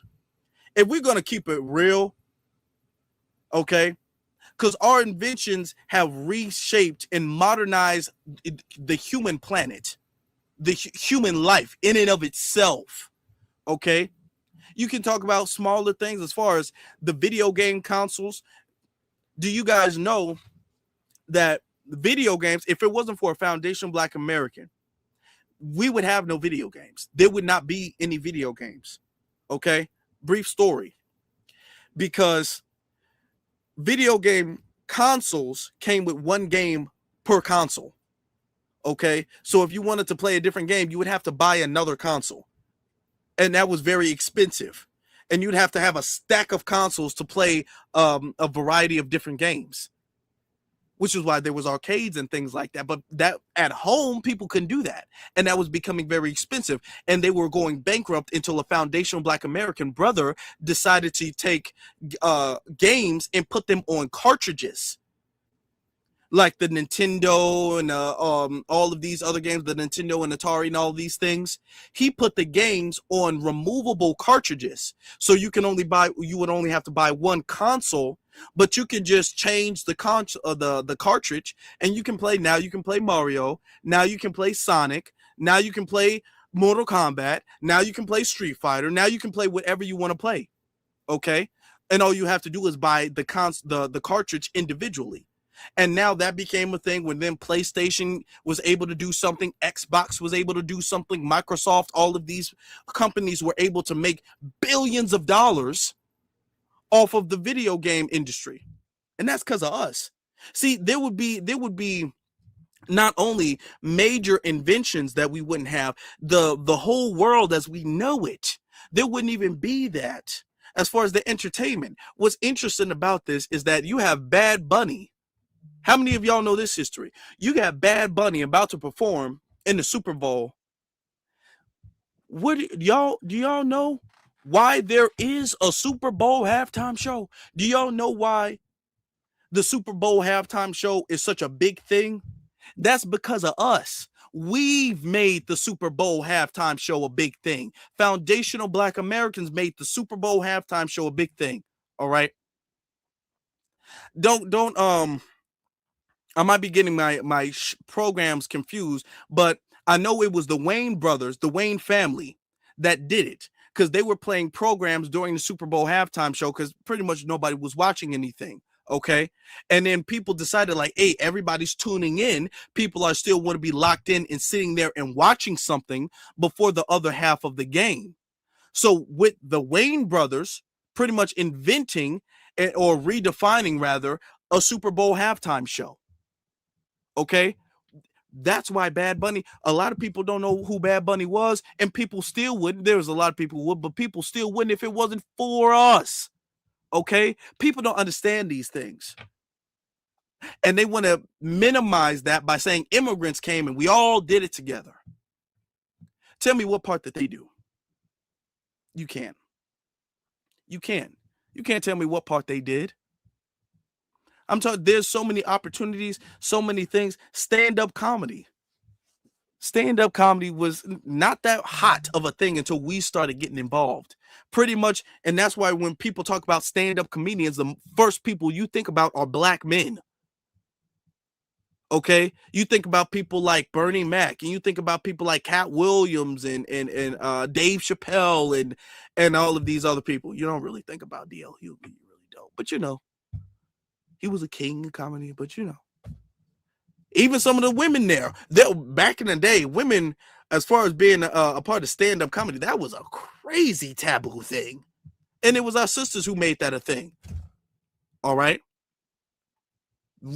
Black women were the pioneers of women's advancement in this country as well too, that they don't give credit for. Richard Pryor, you know, Red Fox, all of these people, Eddie Murphy. Okay. Pretty much comedy really is a Black American culture thing that nobody really does as well as we do. All right. This aspect of culture that everybody else is benefiting from, including Bad Bunny, is because of us. Because of us. He wouldn't be called for no Super Bowl halftime show. There wouldn't be a Super Bowl halftime show if it wasn't for us. There wouldn't be lights to show the Super Bowl halftime show if it wasn't for us. It wouldn't be that. Man. But I can be here all day long talking about foundational Black American history. I could be here all day long, y'all. But can we get another round of applause before we depart this evening? Let's give it a minute.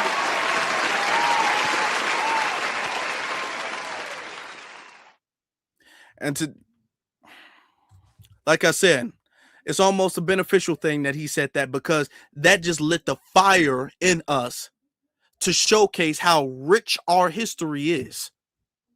Our history is super rich. It is super rich. And we're learning things about our history every day. Every single day we're learning things about our history. Okay? The fact that y'all eating ice cream is because of us.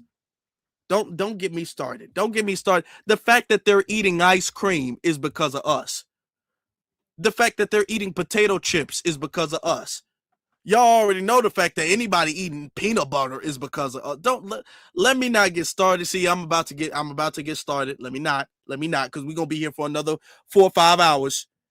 Let me not get started. The fact that y'all eating any of those things is because let me not do that. Let me not mention the fact that they're eating macaroni and cheese is because of us. Let me not go there. Let me not do that, because I can go there. Y'all know I can. Let me not do that.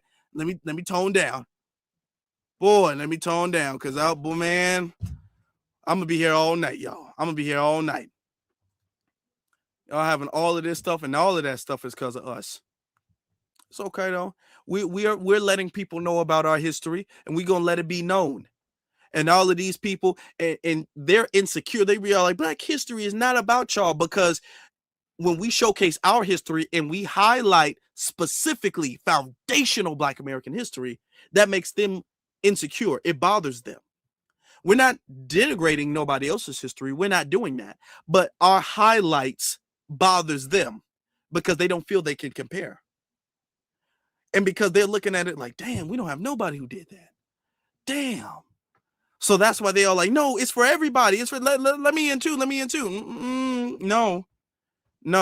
Just because you don't got no inventors and chefs and entrepreneurs and philosophers and poets and artists and activists and politicians and stuff, just because you don't have what we got, don't mean we got to include you. Don't mean that. No. Don't, no. Y'all got the Hispanic History Month. Hispanic History Month. Go enjoy that. Go enjoy Hispanic History Month. Okay? But I want y'all to know, there is a reason why everybody in the country knows Black History Month is in February and Hispanic History Month is in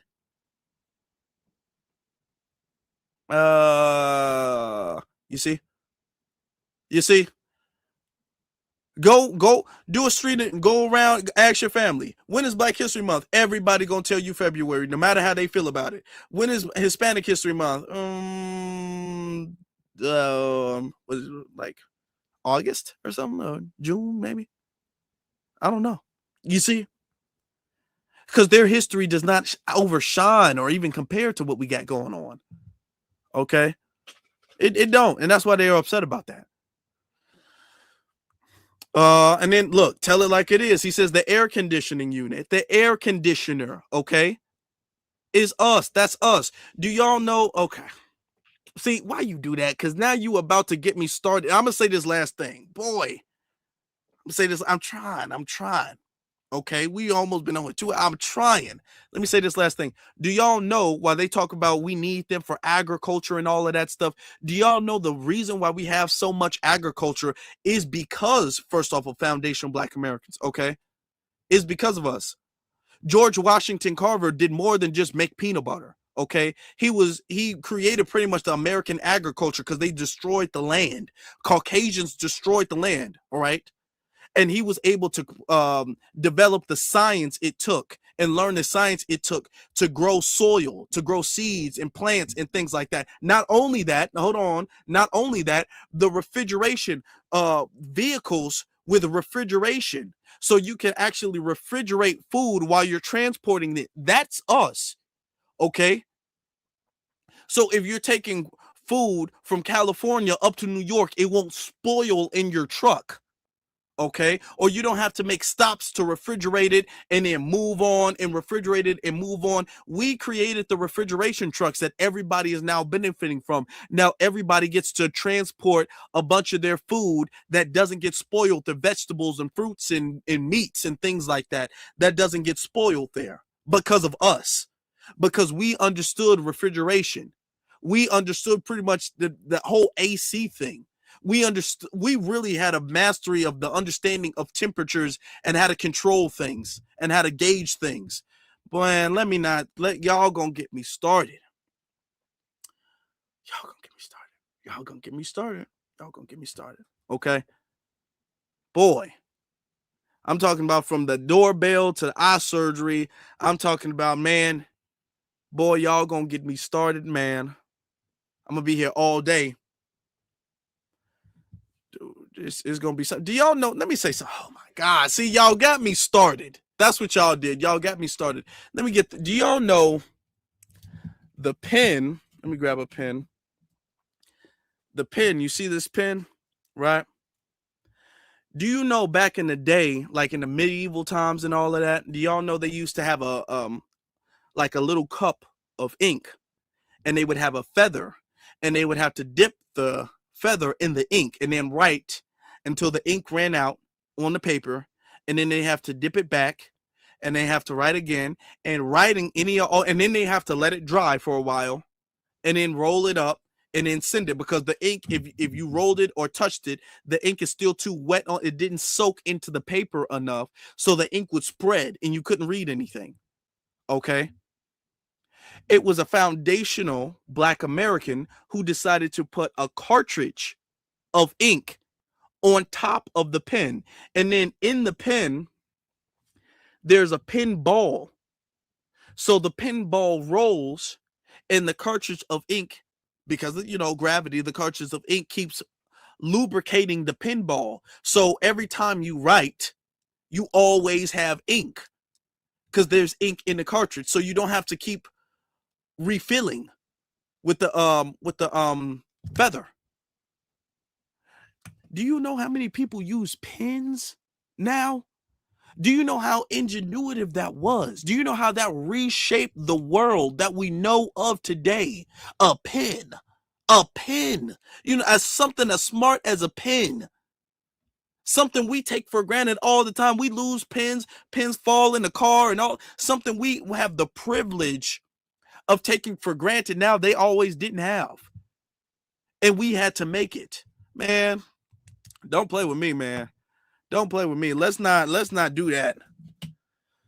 Oh boy.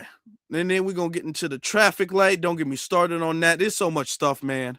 And y'all in the chat room, y'all know a lot of stuff too. The ironing board, all of that stuff. Come on. It's so much stuff that we've invented, we came up with. We might have to do a whole small episode about that, or a whole like video or live stream or some type of special about that alone. Because come on, man. That man, something else. Oh, hold on. And then don't get me started. And then music genres and all of that stuff, the GPS, all of that. Let me see. We made hold on, why can't I zoom into this no more? That's interesting. Oh, that's weird why that won't work. Okay. It says we made life ears arrow across the board. Yeah, we did. We made it easier. We made it easier across the board. The doorbell with cameras started with us. Yeah, the security cameras, the doorbell, not only the doorbells with cameras, the doorknobs. Y'all, we wouldn't have no doors. We were the only people able to be smart enough to do something with doors. Be all like, you know what? These doors need some work. And now we got doorbells that you can talk through. Okay, come on.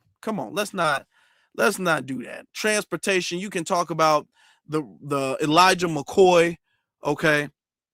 When it comes to the train system, man, don't get me started. Do y'all know that even the concept of tipping at a restaurant and at a service or anything like that, that came from us too. The whole invention and stuff like that of excuse me, of tipping. All right, man, come on now. We're gonna be here for a minute. Shout out to Cultural Superpower. I appreciate you. And then that one brother, I appreciate you too. Thank you very much. Shout out to the family. Shout out to y'all. We're gonna be here all day.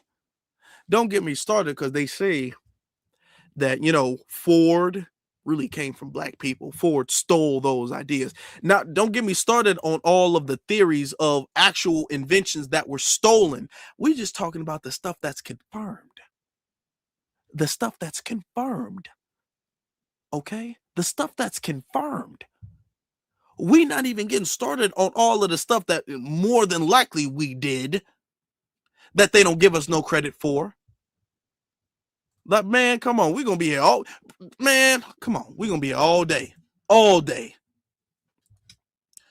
Man, the water gun. Do y'all know in golf, the thing that they put the golf ball on? I think they call it a tee. They stick it in the ground and they put the golf ball on, and they're able to swing with the club and hit the golf ball. That's because of us.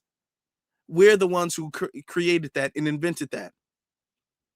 Man, there would be no sport would be the same. No entertainment would be the same.